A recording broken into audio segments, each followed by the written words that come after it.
लेकिन थोड़ा रहस्यमय। गांव के किनारे एक पुराना घर था जहां कभी बूढ़ी अम्मा रहती थीं। वो सबकी मदद करती थीं, बीमारों को दवाई, बच्चों को कहानियां और गरीबों को खाना देती थीं। लेकिन कुछ साल पहले अम्मा की मौत हो गई थी। उसके बाद वो घर वीरान हो गया।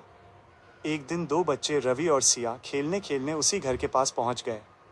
आंगन में हवा अजीब सी थी, ठंडी और भारी।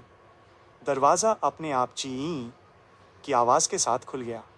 सिया बोली, रवि, डर लग रहा है। रवि बोला, अरे कुछ नहीं, चल अंदर देखते हैं।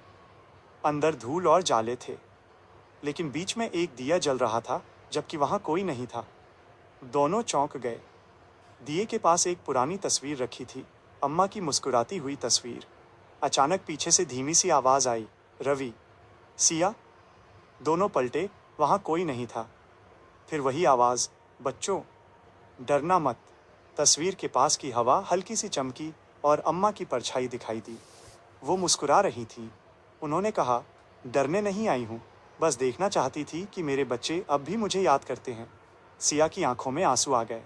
उसने बोला, अम्मा, हम रोज़ आपके घर के पास से जाते हैं। अम्मा की आत्मा बोली, याद रखना बच्चों, जहाँ प्यार होता है वहाँ डर कभी नहीं होता। फिर वो धीरे धीरे हवा में घुल गई और दिया बुझ गया।